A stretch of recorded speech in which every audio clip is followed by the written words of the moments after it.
ಪಾವಿತ್ರ್ಯತೆಯನ್ನ ತಂದುಕೊಡುವುದು. ಅಂತಹ ಪಾವಿತ್ರ್ಯದ ಬದುಕನ್ನ ಈ ಮನೆಗೆ ತಂದು ಕೊಡುವಲ್ಲಿ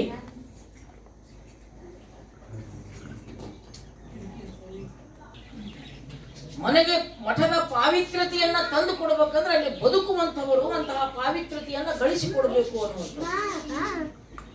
ಆ ಪಾವಿತ್ರ್ಯತೆ ಅನ್ನುವಂಥದ್ದು ಪಠಿಸುವುದರಿಂದ ಬರುವುದಿಲ್ಲ, ಯಾರದೇ ಸ್ತುತಿಗಳನ್ನ ಮಾಡುವುದರಿಂದ ಬರುವುದಿಲ್ಲ.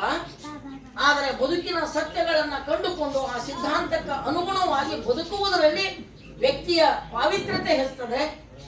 ಹಾಗೆ ಪಾವಿತ್ರ್ಯತೆ ಹೆಚ್ಚಿಸಿಕೊಂಡವರ ಮನೆಗೆ ಒಂದು ಪಾವಿತ್ರ್ಯತೆ ಬರ್ತದೆ. ಈ ವಿಚಾರದಲ್ಲಿ ಗಟ್ಟಿಯಾಗಿರುವಂತಹ ನಿಲುವನ್ನ ತಿಳಿದಿರುವಂತಹ ಶರಣರು ಮನೆ ಮನೆಗಳನ್ನೇ ಮಠಗಳನ್ನಾಗಿಸಿಕೊಂಡರು. ಮನೆಗಳನ್ನೇ ಮಠಗಳನ್ನಾಗಿಸಿಕೊಂಡು ಪ್ರತಿಯೊಬ್ಬ ವ್ಯಕ್ತಿಯೂ ಕೂಡ ಶ್ರೇಷ್ಠ ಶರಣನಾಗಿ, ನಿಜ ಮನುಷ್ಯನಾಗಿ, ನಿಜ ಜಂಗಮನಾಗಿ ಬದುಕಿರುವಂತಹ ವ್ಯವಸ್ಥೆ ಕಲ್ಯಾಣದ ಶರಣರ ವ್ಯವಸ್ಥೆ.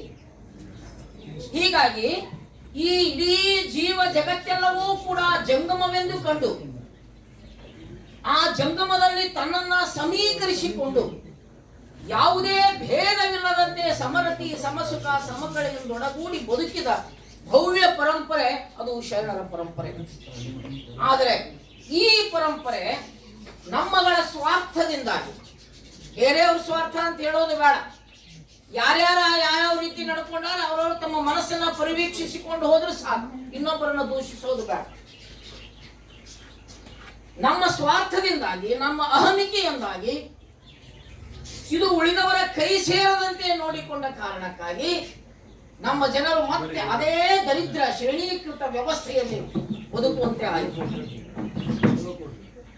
ಇದನ್ನ ಕಂಡು ಏನು ಹಳಕಟ್ಟಿ ಅಪ್ಪ ಅವರು ಏನು ನೋವನ್ನ ಉಂಡಿದ್ರಲ್ಲ, ಆ ನೋವಿಗೆ ಅರ್ಥವನ್ನ ಕೊಡುವ ಹಿನ್ನೆಲೆಯಲ್ಲಿ, ಸ್ಪಷ್ಟತೆಯನ್ನ ಕೊಡುವ ಹಿನ್ನೆಲೆಯಲ್ಲಿ ವಚನಗಳನ್ನು ಸಂಕಲಿಸಿ ಯಾವ ಯಾವ ಅಪವಾದಗಳು ಈ ಲಿಂಗಾಯತಕ್ಕೆ ಅಂಟಿಕೊಂಡಿದ್ದವೋ, ಯಾವ ಯಾವ ಅಪವಾದಗಳಿಂದ ಈ ಲಿಂಗಾಯತವನ್ನ ಮುಕ್ತಗೊಳಿಸಬೇಕಾಗಿತ್ತೋ ಹಾಗೆ ಅದನ್ನು ಮುಕ್ತಗೊಳಿಸುವಂತಹ, ಅಪವಾದಗಳಿಂದ ಮುಕ್ತಗೊಳಿಸುವಂತಹ ಎಲ್ಲ ಪ್ರಯತ್ನಗಳನ್ನು ಮಾಡುವ ಹಿನ್ನೆಲೆಯಲ್ಲಿ ವಚನಶಾಸ್ತ್ರ ಸಾರ ಭಾಗ 1 ಅವರು ನಮಗೆ ತಂದು ಕೊಡ್ತಾರೆ. ಸುಮಾರು 232 ಶೀರ್ಷಿಕೆಗಳ ಅಡಿ ವಚನಗಳನ್ನು ವಿಂಗಡಿಸಿ ಅವರು ಹೇಳ್ಕೊಂತ ಹೋಗ್ತಾರೆ. ಅದೊಂದು ದೊಡ್ಡ ಇತಿಹಾಸವೇ.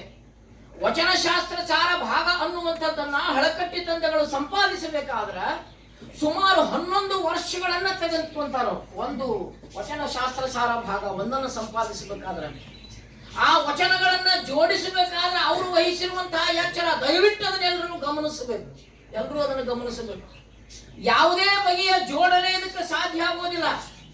ವೇದ ಉಪನಿಷತ್ತುಗಳು ಜೋಡಿಸಿರುವಂತಹ ಕ್ರಮ ಸರಿಯಾಗೋದಿಲ್ಲ, ಆರ್ಯ ಸಮಾಜದ ಕ್ರಮ ಸರಿಯಾಗೋದಿಲ್ಲ, ಬ್ರಹ್ಮ ಸಮಾಜದ ಕ್ರಮ ಸರಿಯಾಗೋದಿಲ್ಲ, ಥಿಯೋಸಫಿಕಲ್ ಸೊಸೈಟಿ ಆಫ್ ಇಂಡಿಯಾ ಅವರು ಮಾಡಿರುವಂತಹ ಕ್ರಮ ಸರಿಯಾಗೋದಿಲ್ಲ, ಬೌದ್ಧ ಸಿಖ್ ಈ ಎಲ್ಲವುಗಳನ್ನ ಚಿಂತನೆ ಮಾಡ್ಕೊಂತ ಬರ್ತಾರೆ. ಈ ಯಾವುದೇ ಜೋಡಣೆ ಇದಕ್ಕೆ ಸರಿಯಾಗೋದೇ ಇಲ್ಲ.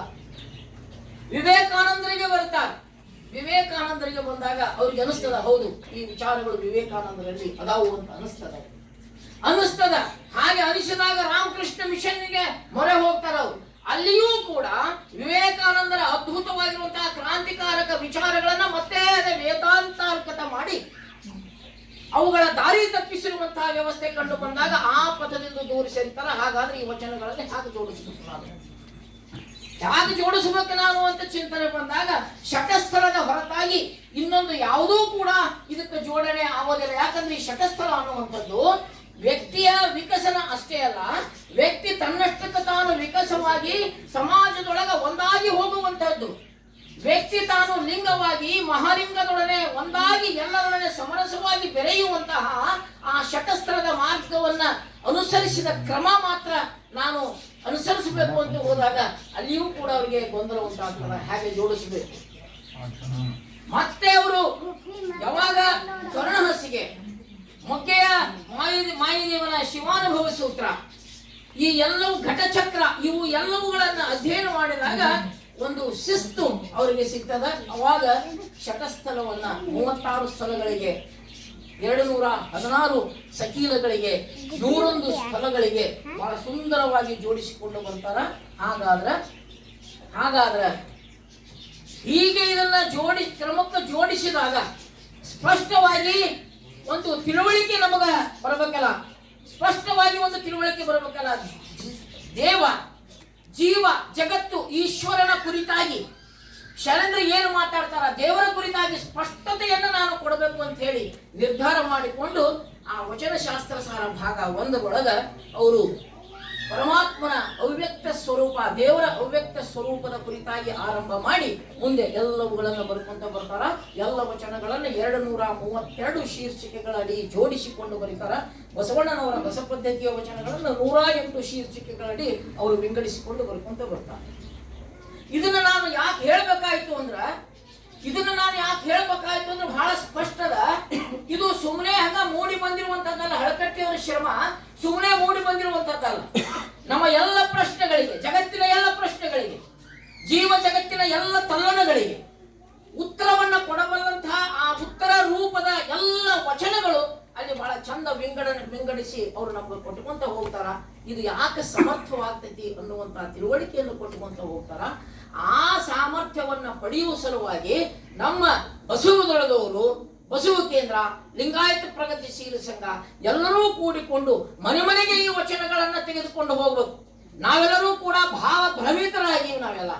ನಾವೆಲ್ಲ ಕೂಡ ನಮ್ಮ ತಲೆಯನ್ನ ಯಾರಿಗೋ ಬತ್ತಿ ಇಟ್ಟು ಇಲ್ಲದ ಸಲ್ಲದ ಅಸತ್ಯದೊಡನೆ ಬದುಕನ್ನು ನಡೆಸುವಂತಹ ಒಂದು ಪ್ರಕ್ರಿಯೆಗೆ ಒಳಗಾಗಿರುವಾಗ ಸತ್ಯದ ದರ್ಶನವನ್ನು ಮಾಡಿಕೊಂಡು ಸತ್ಯದ ಜೊತೆ ಬದುಕಬೇಕು ಅನ್ನುವಂತಹ ವಾಂಛೆಯುಳ್ಳಂತ ಈ ಸಂಘಟನೆಗಳು ಮನೆಗೆ ನಾವೇ ಇದನ್ನು ತೆಗೆದುಕೊಂಡು ಹೋಗಬೇಕು. ನಮ್ಮ ಹಿರಿಯರು ಕಟ್ಟಿಕೊಟ್ಟಿರುವಂತಹ ಈ ವಿಚಾರಗಳನ್ನ ಪ್ರಾಮಾಣಿಕವಾಗಿ ಜನರ ಮನಸ್ಸಿಗೆ ನಾನು ಒಯ್ಯಬೇಕು. ಅಲ್ಲೊಂದಿಷ್ಟು ಸಂವಾದಗಳನ್ನು ಮಾಡಬೇಕು, ಪ್ರಶ್ನೆಗಳನ್ನ ನಾನು ಅವರ ಮನಸ್ಸಿನಲ್ಲಿ ಹುಟ್ಟಿಸಬೇಕು. ಆ ಪ್ರಶ್ನೆಗಳಿಗೆ ಪರಿಹಾರ ರೂಪವಾಗಿ ವಚನಗಳನ್ನ ನಾನು ಅವರಿಗೆ ಕೊಡಬೇಕು ಅನ್ನುವಂತಹ ಪ್ರಾಮಾಣಿಕವಾಗಿರುವಂತಹ ಅನಿಸಿಕೆಯೊಂದಿಗೆ ಇವತ್ತು ಎಲ್ಲ ಸಂಘಟನೆಗಳು ಮನೆಗೆ ಬರುವಂತಹ ಪ್ರಯತ್ನ.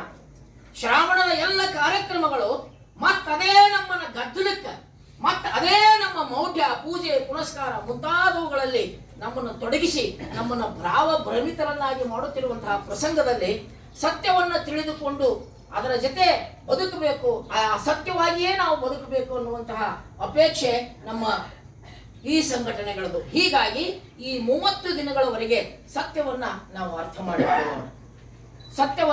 ಮಾಡಿಕೊಳ್ಳುವ ಕಾರಣಕ್ಕಾಗಿ ಇವತ್ತು ಮೊದಲನೆಯ ವಚನವನ್ನ ಬಹಳ ಸುಂದರವಾಗಿ ಆರಿಸ್ಯಾರ. ಬಹಳ ಸುಂದರವಾಗಿರುವಂತಹ ವಚನ ಇದು ಅನಿಸ್ತದ. ಯಾಕೆ ಹೀಗೆ ಹೇಳ್ತಾರ? ನೇರವಾಗಿ ನಿಮ್ ಕೈಲ ಪುಸ್ತಕದ ನೀವು ನೋಡಿಬಿಡ್ರಿ, 4 ಸಾಲಿನ ವಚನ ಬಸವಣ್ಣನವ್ರನ್ನ ಸ್ತುತಿ ಮಾಡ್ತಾರೇನೋ ಅಂತ ಅನಿಸ್ತದೆ ಎಲ್ಲರಿಗೆ. ಕರುಣಿ ಬಸವ, ಕಾಲಹರ ಬಸವ, ಕರ್ಮಹರ ಬಸವ, ನಿರ್ಮಲ ಬಸವ, ಶಿವಜ್ಞಾನಿ ಬಸವ, ಇಷ್ಟಂದ್ರೆ ಅಂದ್ರೆ ಏನ್ ಅನ್ಕೊಂತೀವಿ ನಾವೆಲ್ಲರೂ? ಬಸವಣ್ಣನವ್ರನ್ನ ವರ್ಣಿಸ್ಲಿಕ್ಕತ್ತಾರ ಅನ್ನುವಂಥದ್ದೇ ಸಾಮಾನ್ಯವಾಗಿ ನಮ್ಮೆಲ್ಲರ ಭಾವನೆ. ಮುಂದೆ ಹೇಳ್ತಾರ, ಇಂತಪ್ಪ ಬಸವನೇ ನಿಮ್ಮ ಧರ್ಮವಯ್ಯ, ಈ ಭಕ್ತಿಯ ಪದವು. ಇವುಗಳಿಗೆ ಸ್ವಲ್ಪ ನಾವು ಅರ್ಥಗಳನ್ನ ಸಂಪರ್ಕಿಸ್ಕೊಂತ ಹೋದ್ವಿ ಅಂದ್ರ, ಇವುಗಳ ಹಿಂದಿನ ಅರ್ಥವನ್ನ ಕಂಡುಕೊಂತ ಹೋದ್ರೆ, ಈ ನಿಮ್ಮ ಧರ್ಮವಯ್ಯ, ಯಾರಿಗೆ ನಿಮ್ಮ ಧರ್ಮಯ್ಯ? ನಮಗೆಲ್ಲರಿಗೂ ನಿಮ್ಮ ಧರ್ಮವಯ್ಯ. ನಿಮ್ಮ ಧರ್ಮ ಯಾವುದು? ನೀವು ತೋರಿದಂತಹ ಭಕ್ತಿಯ ಪದ. ನೀವು ತೋರಿದಂತಹ ಭಕ್ತಿಯ ಪದ ಅದು ನಮ್ಮ ಬದುಕಿನ ಪಥವಾಗಬೇಕಾದ ಕಾರಣಕ್ಕಾಗಿ ಆ ಭಕ್ತಿಯ ಪಥ ಮಾತ್ರ ಅದು ನಿಜವಾದಂತಹ ಧರ್ಮ ಅಂತ ಅನಿಸ್ತದ. ಹಂಗಾದ್ರೆ ಧರ್ಮ ಅಂದ್ರೆ ಏನು?